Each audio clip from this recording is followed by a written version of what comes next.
Right here, let's do this again. Infallible. Uncontrollable. Misfortune. Misfortune? Sayori! Sticky?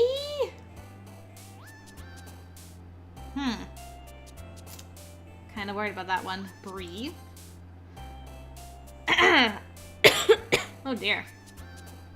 Something's caught in my throat. Almost hit unrequited again and stopped myself in time. Effulgent. Vitality. Crimson? Tenacious. Unrestrained. Ambient. Suicide I remember from before. Whirlwind? Whoa! Natsuki. My darn mouse double-clicked. Whatever word I picked there. Disoriented. Philosophy, I almost said again. Contamination. Tragedy? Sayori! Death? Sayori! Don't do this to me. Okay, not depression. I don't know which of these. Waterfall? Natsuki likes waterfall. Well,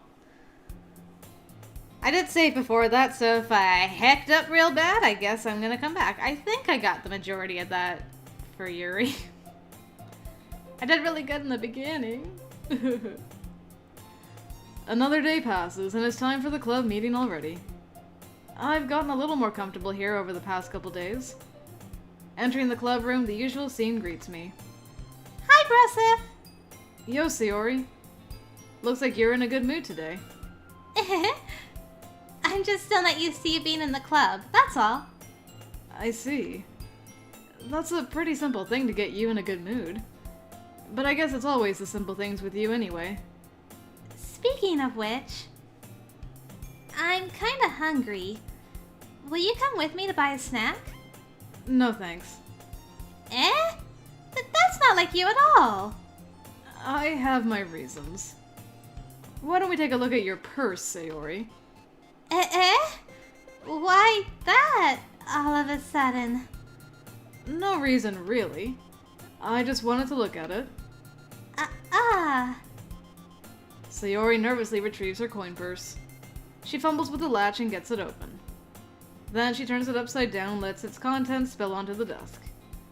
Only 2 small coins fall out. I knew it.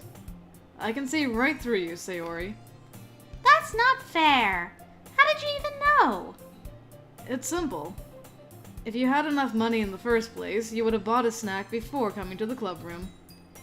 So, either you're not hungry and wanted an excuse to take a walk, or you plan to conveniently forget that you spent all your money so that I would lend you some. But there's one more thing. You're always hungry. And so that only leaves the one option. I give up. Don't make me feel guilty. If you feel guilty, that means you deserve to feel guilty. Yuri suddenly giggles. I didn't notice that she was listening in. Her face is in her book, as always. I wasn't listening or anything. It was just, something in my book. Yuri, tell Rosa to let me borrow some money. Don't get me involved like that, Sayori. Besides, you should only buy what you can responsibly afford. And frankly, after pulling a mischievous little stunt like that, your suffering is fair enough retribution. Did I just... I didn't mean that. I got too absorbed into my book. Oh. I really like when you speak your mind, Yuri. It doesn't happen much, but it's a fun side of you. There's no way you could think that. You were right, though. I did something bad and now I have to accept the revolution. Retribution. That! Still, coming from you, Sayori. I guess there's a little devil inside all of us, isn't there? Don't let her fool you. Sayori knows exactly what she's doing. After all, she told you guys she was bringing me to the club before she even told me. But you wouldn't have come if it weren't for the cupcakes. So I had to trick Natsuki into making them. Come on, give me more credit than that, Sayori. Whap. Kia! Out of nowhere, something smacks Sayori in the face and tumbles onto the desk. Ow! What was... A cookie! Sure enough, it's a giant cookie wrapped in plastic. Sayori glances around. Is this a miracle? It's because I paid my restitution! Retribution. Actually, that one almost worked. I was just gonna give it to you. But then I heard you blab about the cupcakes. It was totally worth seeing your reaction, though. Natsuki! That's so nice of you! I'm so happy! Sayori hugs the cookie. Jeez, just eat it. Sayori rapidly tears open the wrapper and takes a big bite. So good!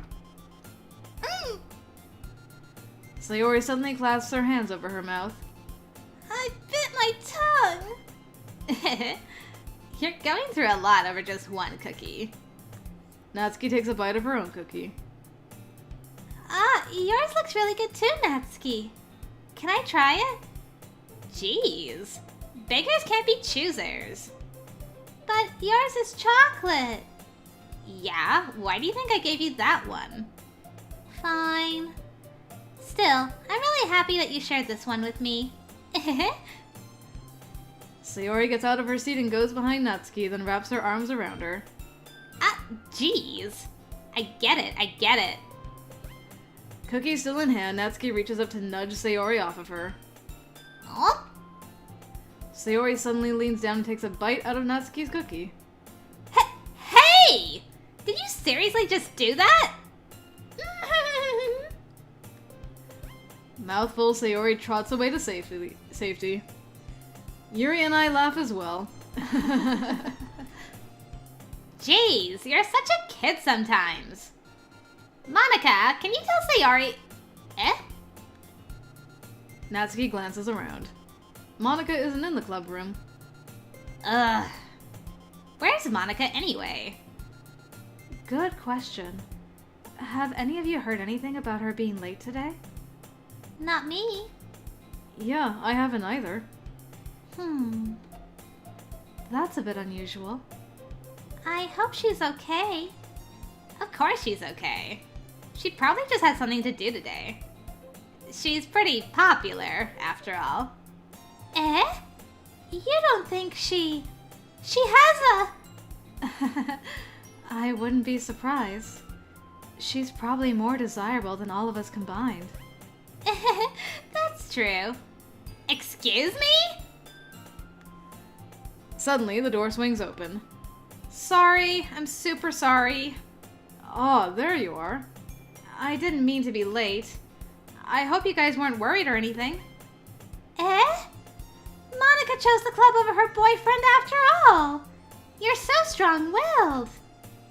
But boyfriend? What on earth are you talking about? Monika quizzically glances at me. Never mind that. What held you up anyway? Well, my last period today was study hall. To be honest, I kinda just lost track of time. That makes no sense, though. You would have heard the bell ring at least. I must not have heard it since I was practicing piano. Piano? I wasn't aware you played music as well, Monika. I don't really. I kinda just started recently. I've always wanted to learn piano. That's so cool! You should play something for us, Monika. Monika looks at me. Maybe once I get a little bit better, I will. Yay! That sounds cool. I'd also look forward to it. Is that so? In that case, I won't let you down, Broseph. Monika butts all the other girls out of the way. Monika smiles sweetly.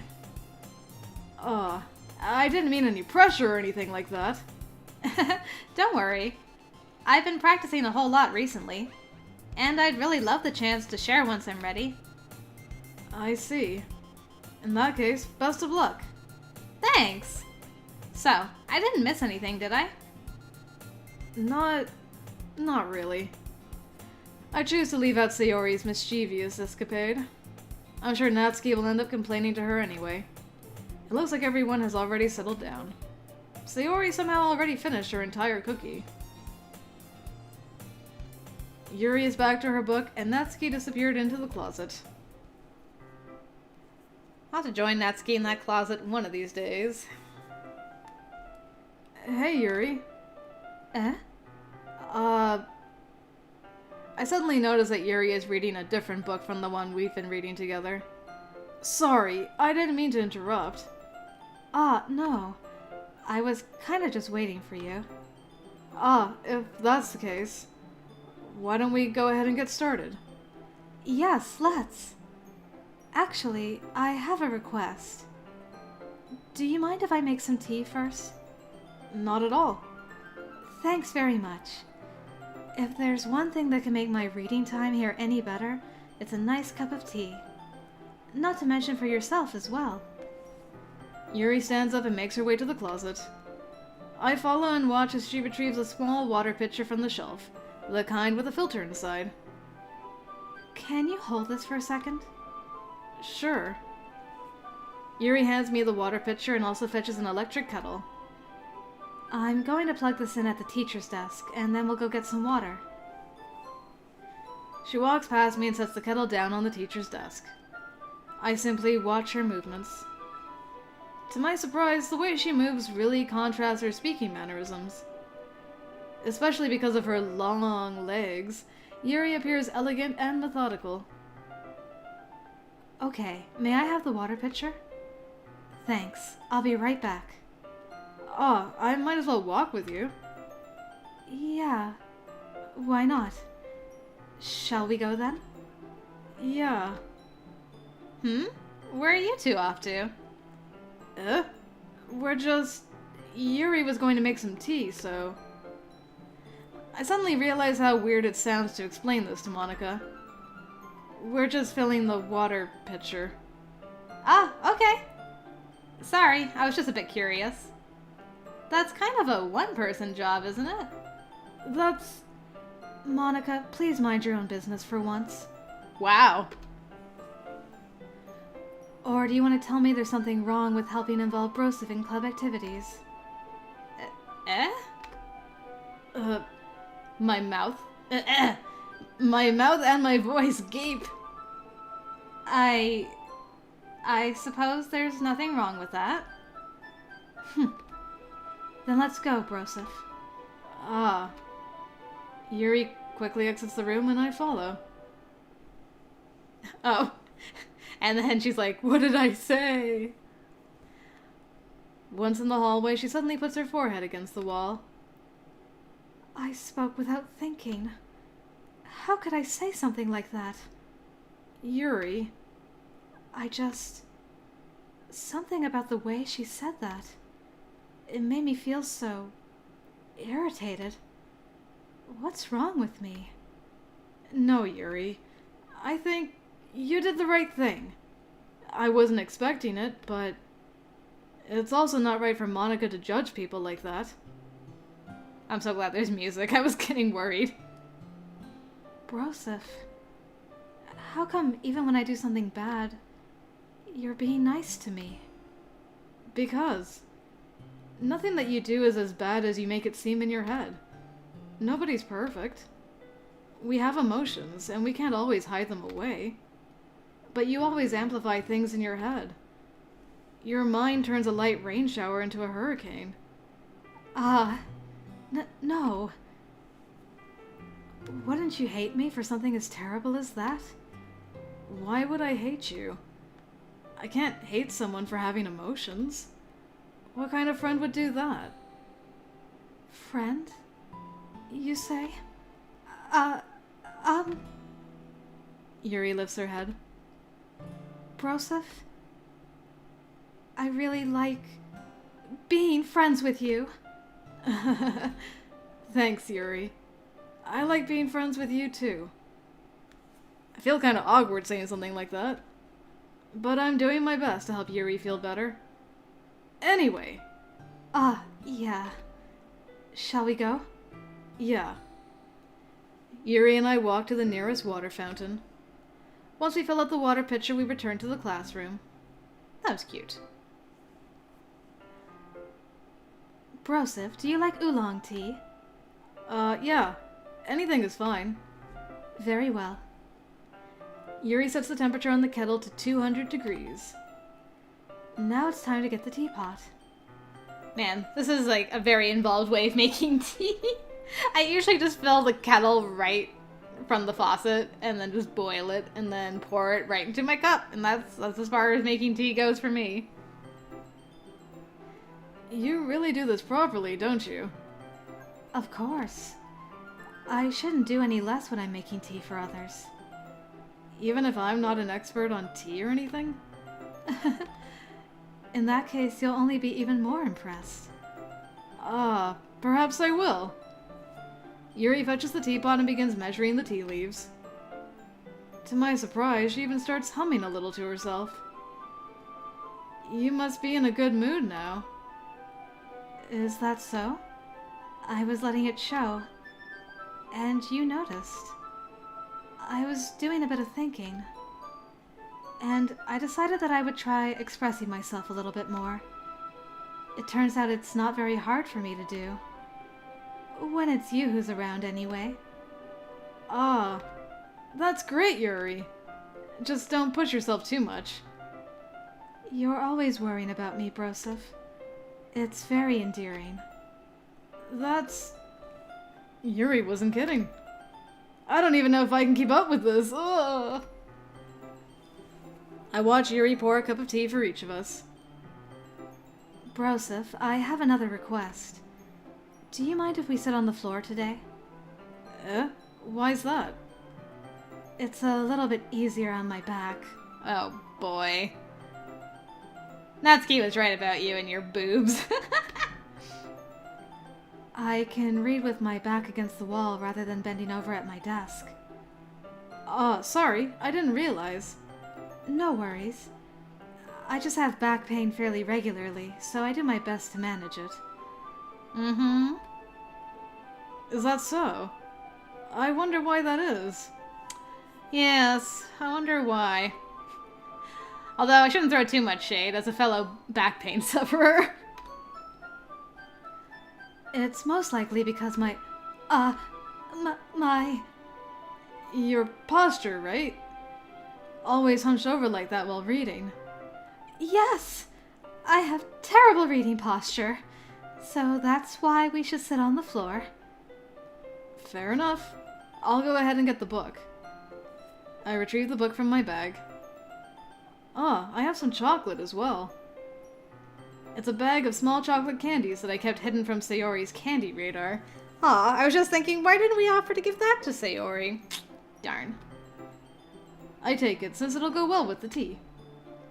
Yuri and I then sit against the wall, teacups at our sides. As if in sync, we assume the same reading position as last time, each holding one half of the book. Except this time, our bodies are even closer to each other. I can't see too well. Bump. Yuri slides closer until our shoulders are touching. How am I supposed to focus on reading like this?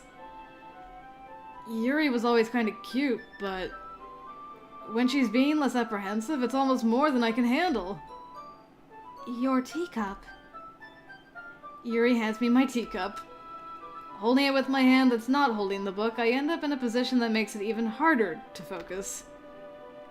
Because now I need to worry about making sure I don't accidentally touch her chest. This would have been much easier on a desk. Meanwhile, Yuri hasn't noticed a single thing. She wears her intense reading expression, and I can only presume the world around her has faded away. I use all of my willpower to focus on reading. After a few minutes, I finally managed to relax a little. I put the teacup between my legs and fumbled with the chocolate wrapper. Oh, sorry. I briefly let go of the book to finish opening the wrapper. You can have as much as you want. That's okay. I won't take any. Eh? Are you sure? Well, if I touch it, then it might get smudges on the pages. Ah, you're right. I didn't even think about that. My bad. No need to apologize. I'll hold the book, okay? Are you sure? Of course. Yuri opens the book with both hands. She holds it so that I don't have any harder of a time reading from it. But as a result, her left arm is practically resting on top of my leg. Well, in that case... Yuri is already totally focused on reading again. I take a chocolate candy and pop it into my mouth. Then, I take another chocolate, and I hold it up to Yuri. She doesn't even look away from the book. She simply parts her lips as if the situation was completely natural. I just noticed the dust floating in the air. That's so cute. Can I... yeah. That's pretty neat. But that means I can't stop here. What are we doing right now? What are we doing to this poor girl? I apprehensively place the chocolate in her mouth. I feel like there's a lot of symbolism going on in Yuri's read, which I guess is probably appropriate. Just like that, Yuri closes her lips over it. Eh? Yuri's expression suddenly breaks. Did I just... Yuri looks at me like she needs to confirm what just happened. Broseph? Sorry. I guess I shouldn't have done that. That's... Well... You were just helping. That's something that friends do. Right?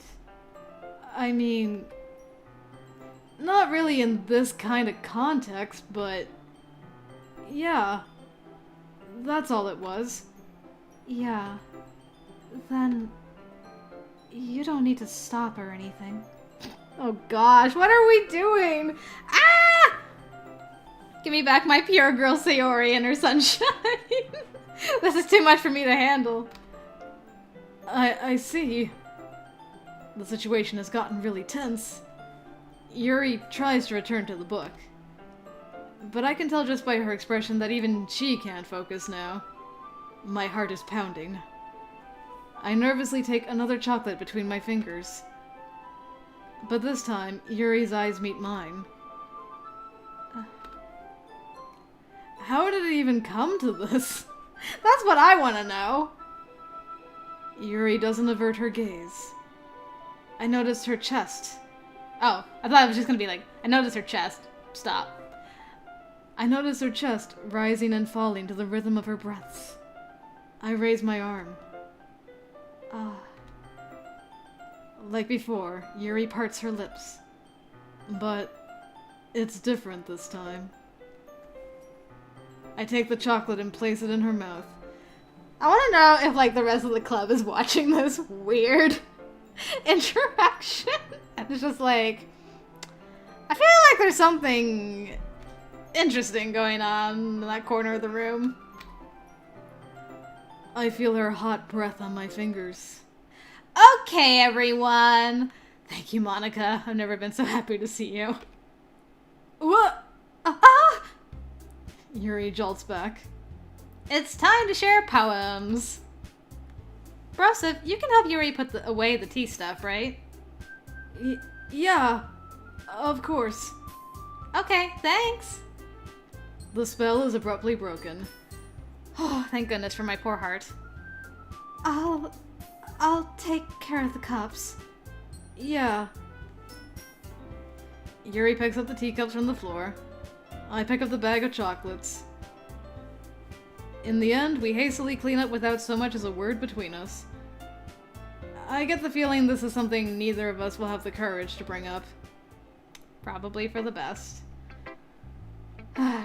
Okay, show my appreciation. Hi again, Broseph. How's the writing going? Alright, I guess. I'll take that.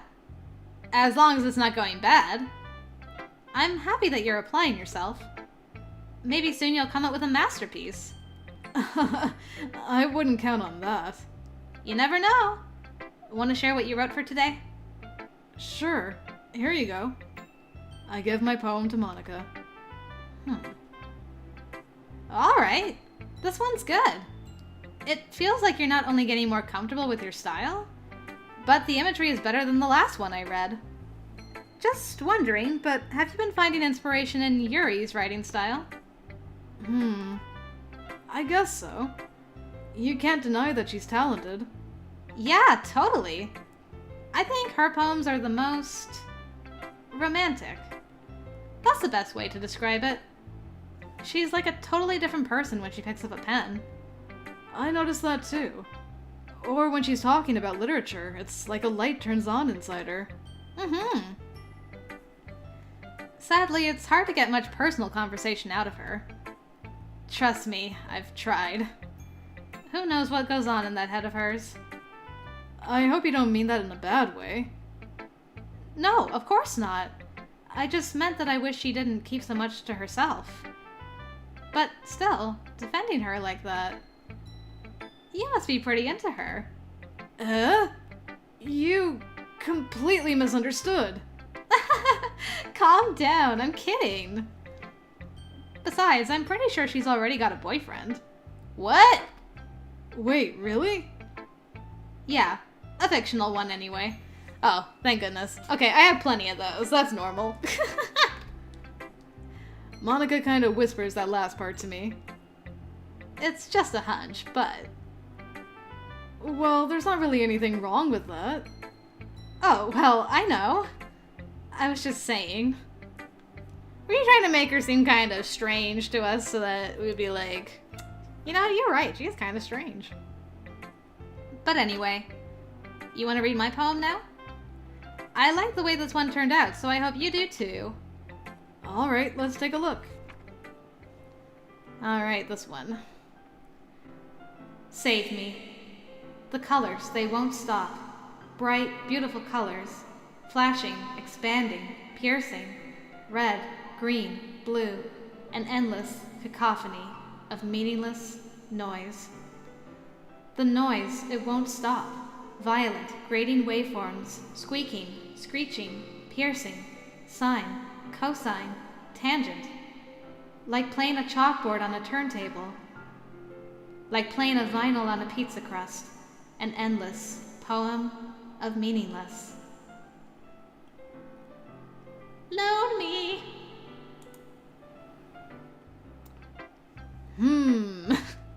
Speaking of symbolism. Well, saving and loading last time didn't do anything, so I'll just leave it at that. It's even more abstract than your last one, huh? I guess it's just the way I write. I'm sorry if you don't like it. No, I never said that. It's just the kind of thing I've never really seen before, I guess. I kind of like playing with my space on the paper. Choosing where and how to space your words can totally change the mood of the poem. It's almost like magic. The way I wrote the lines really short makes it feel like they're trying to speak over the noise. I see. It's still hard for me to tell what it's about, though. Sometimes asking what a poem is about isn't the right question. A poem can be as abstract as a physical expression of a feeling, or a conversation with the reader. So putting it that way, not every poem is about something. Anyway, here's Monika's writing tip of the day.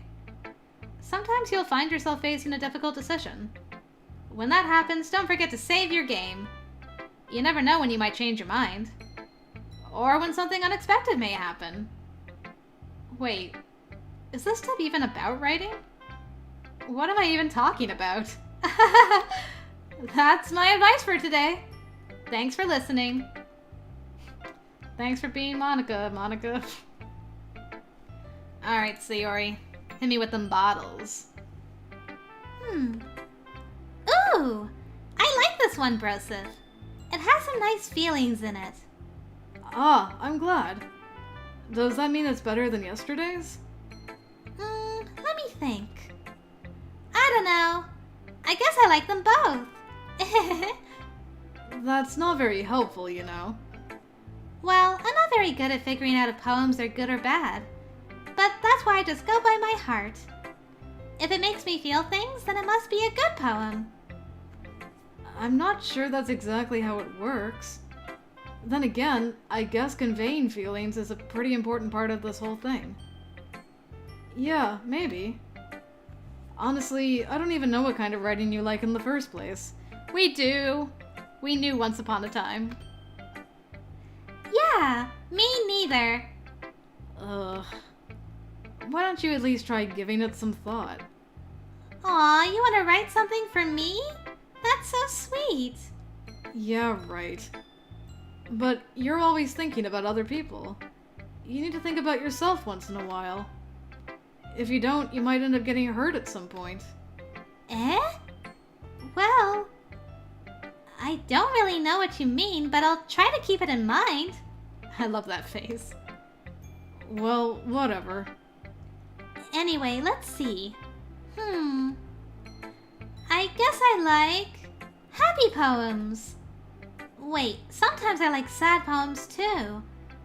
Sometimes a little bit of both. There's a word for that, right? What's the word I'm looking for? Bittersweet! Yeah! I like things that are happy and things that are sad. Happy and sad? I can't see you liking something sad, Sayori. Well, I like happy the most. But sometimes when you have a little rain cloud in your head, a sad poem can help give the rain cloud a little hug. Aw, that is adorable. And make a nice happy rainbow.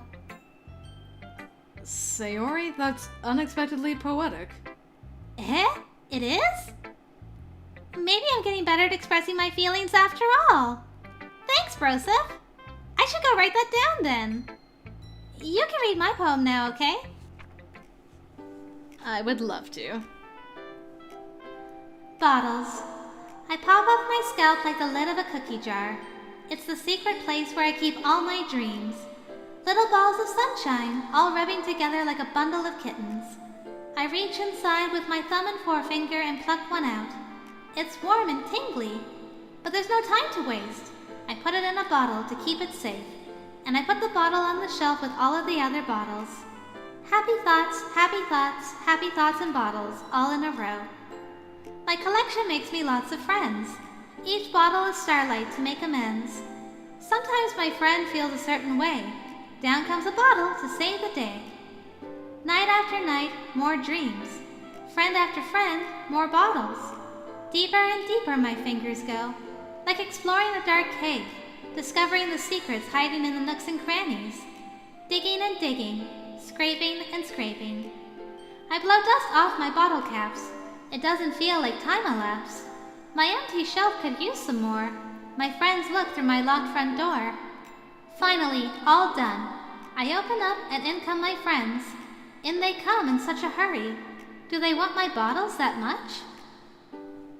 I frantically pull them from the shelf, one after the other, holding them out to each and every friend, each and every bottle. But every time I let one go, it shatters against the tile between my feet. Happy thoughts, happy thoughts, happy thoughts in shards all over the floor. They were supposed to be my friends who aren't smiling. They're all shouting, pleading, something. But all I hear is echo, echo, echo, echo, echo inside my head. Whew, that one always gets me. Holy crap. Sayori, did you really write this? Of course I did. Didn't I tell you yesterday I was going to write the best poem ever? Yeah, but... I mean, I didn't expect something like this coming from you. Monika taught me a whole lot. And I've been really in touch with my feelings recently. I see that. It's almost kind of creepy. Creepy? Well, not exactly. Maybe because I'm so used to you being cheerful. Well, never mind. I'm thinking too hard about it. The point is, it came out good, so you should be proud of it. Aw, thanks. I feel like I was meant to express myself this way. It even helps me understand my own feelings a little bit better. Writing is like magic. You've gotten pretty passionate about this, huh? I hope you keep it up. Yeah, writing's the best. I'm gonna keep writing until I die. Don't get ahead of yourself. Also, please don't actually mean that. Sayori's always had a habit of getting obsessed with something before dropping it no more than a week later. I wonder if this is one of those times. But seeing the passion in her eyes makes it hard for me to be pessimistic. Alright, Natsuki, you're gonna be furious with me, I'm sure. Well, I can admit that it's better than the last one. It's nice to see that you're putting in some effort. That's good. But I still don't like this at all. It's trying too hard to be serious. What do you mean by that? Poems don't need to be all deep-sounding to express something. It's going to just sound like you're forcing it unless you really don't suck at it. Honestly, don't bother trying to write poems like this until you're on Yuri's level. Natsuki stopped short all of a sudden. Don't tell me. You're not just trying to impress Yuri, are you? What are you talking about? And keep your voice down. You know Yuri would love this angsty. Just because she's a talented writer doesn't mean... I mean... Ugh. Looks like I'm in trouble. I somehow struck a nerve, though what I did is beyond me. I am so done with you. Natsuki shoves the poem I handed her back over to me. Take your stupid poem. If you wrote it for someone else, just don't show it to me. Ouch. This is what I get for letting a younger girl step into my business. Unless I was a mind reader, I was destined to be in a world of pain from the start. At least, Natsuki wasn't really the girl I was trying to impress in the first place. Harsh truths. Sorry, girl. Well, I don't get to read her amazing poem. But I do get to read Yuri's, which I couldn't last time. Let's see what you've written for today. Yuri stares at the poem with a surprised expression on her face. Do you like it? Broseph. This one might even be better than yesterday's. How did you even pick up on this so quickly? Just yesterday, I was telling you the kind of techniques worth practicing. Maybe that's why. You did a good job explaining. I really wanted to try giving it more imagery. Yuri visibly swallows. Even her hands appear sweaty. I'm not used to this. Used to what? I don't know. It's fine. Take your time. Yuri breathes and collects her thoughts. I know that Yuri likes to think before she speaks, so I offer that patience to her. Yeah. Just being appreciated like this, I guess. It probably sounds really stupid, but seeing someone motivated by my writing, it just makes me really happy. Are you saying you've never shared your writing before? Yuri nods. Really? I don't believe it. I really only write for myself, and besides, people would just laugh at me. Do you really think that? Again, Yuri nods. Huh. Even your close friends? Yuri doesn't respond to that. I wonder why. I don't have any friends. Anyway, do you want to share the poem you wrote today? Yeah, I do. If it's with you. Ah. The raccoon. It happened in the dead of night while I was slicing bread for a guilty snack. My attention was caught by the scuttering of a raccoon outside my window. That was, I believe, the first time I noticed my strange tendencies as an unordinary human. I gave the raccoon a piece of bread, my subconscious well aware of the consequences. Well aware that a raccoon that is fed will always come back for more. The enticing beauty of my cutting knife was the symptom. The bread, my hungry curiosity. The raccoon, an urge. The moon increments its phase and reflects that much more light off of my cutting knife. The very same light that glistens in the eyes of my raccoon friend. I slice the bread, fresh and soft. The raccoon becomes excited. Or perhaps I'm merely projecting my emotions onto the newly satisfied animal. The raccoon is taken to following me. You could say that we've gotten quite used to each other. The raccoon becomes hungry more and more frequently, so my bread is always handy. Every time I brandish my cutting knife, the raccoon shows me its excitement. A rush of blood, classic Pavlovian conditioning. I slice the bread, and I feed myself again. Wow. Okay. So the knife was the symptom, bread was the curiosity, and the raccoon is an urge. I slice the curiosity. The urge shows... So the knife, what was the knife? Is the symptom. So is the knife literal in this case? It sounds like...